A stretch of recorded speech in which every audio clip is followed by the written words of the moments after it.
how you doing? Dick Hi-Fi here. Another episode. We're doing a little MPC2000 this time. The Akai Professional. You don't have to be professional.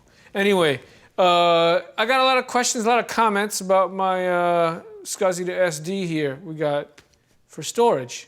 Why would you want this? Why would you want this? Because it holds a lot more information than the old floppy disk does.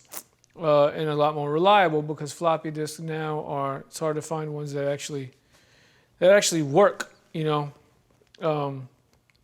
I've gotten fresh ones straight out the pack now. They're still NOS, new old stock, but they still, you know, poop the bed pretty early. So it's not much of a storage device if it don't work. The thing I do like, though, about the Scsi2sd, as opposed to having replacing the disk drive out and putting in like the GoTech thing or a thumb drive, you get to hold this intact. So you can, if you find a disk, an older disk, or get information off a disk, or you buy I don't know, some disc from Premiere off of eBay that's like $1 million, and you can still put it in your machine and download it, right? Good luck with that. Anyway, I like to keep it intact because it gives you another option, and it keeps the machine original. And it's such a tidy little fit for the back of this. You just boom, plug it in. All the MPC2000s come with the Scsi, so they're all ready to go. I got mine through MPCstuff.com. It wasn't cheap. It was costly. I didn't really know much about shopping for them that time, and I got them. And it's a little pricey, but I tell you what, it's all ready to go. Like they put a lot of effort into doing stuff just for keeping MPCs going, and they put a lot of work into. They got people to pay, so. But it is neat, and it's ready to go. You just pull it out, you plug it in, and it's ready. You get an SD, and you format it much the same way. There are other places where, if you mind doing a little research and putting two and two together, there's a company called Inertial Computing, and they have really good Scsi2sd units, and they specifically name them for not specific models, but they say they're for samplers. So that's what it's for. That's what it's intended to do. They have version, I think, V5.2 and V6, and they're pretty much ready to go. I have one that I use for the ASR10. Works wonderfully. The main difference is, well, two main differences is, you have to give it a little, you have to plug it in. It's like a phone charger deal, and it needs a little auxiliary power. And the other main deal is that it's a lot cheaper.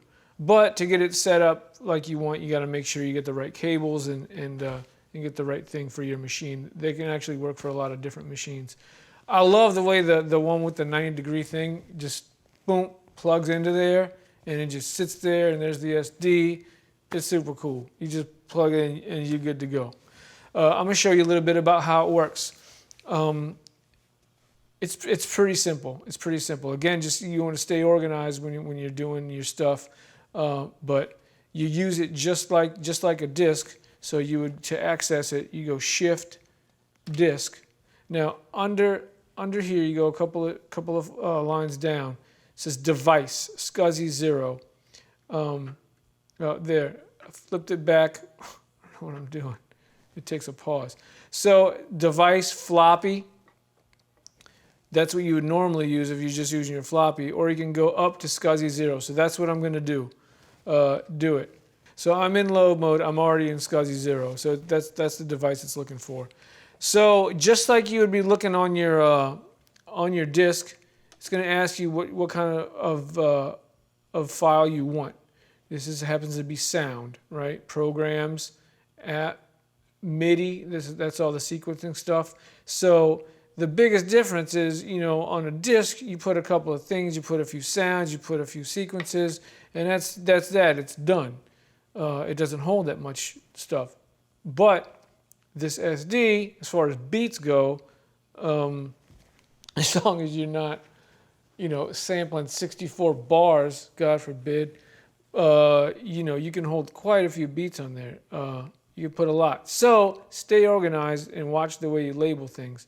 So, programs. Keep everything tidy in programs. I try to try to keep it organized. Then you just go down to the file and you scroll through it.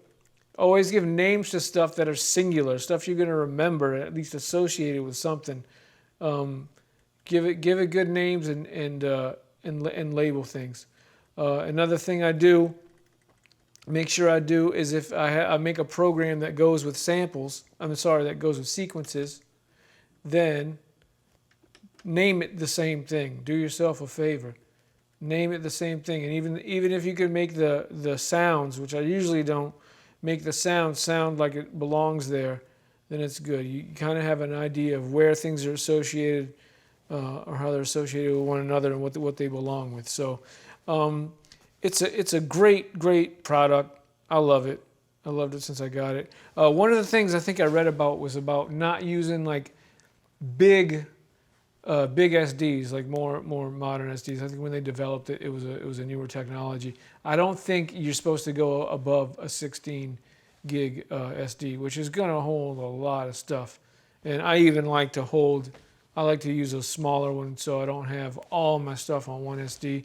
And again, you want to back it up. You can back it up into your computer in a file. Just copy all those files. You can always put it back on an SD and get it back in here. So yeah, that's how it works. When you load stuff up, you do it the same. Do it when you save it. It's the same way. Just make sure your device is on SCSI. And yeah, good luck hunting for them. Good luck finding them. And hope to see you soon on the next time. Thanks.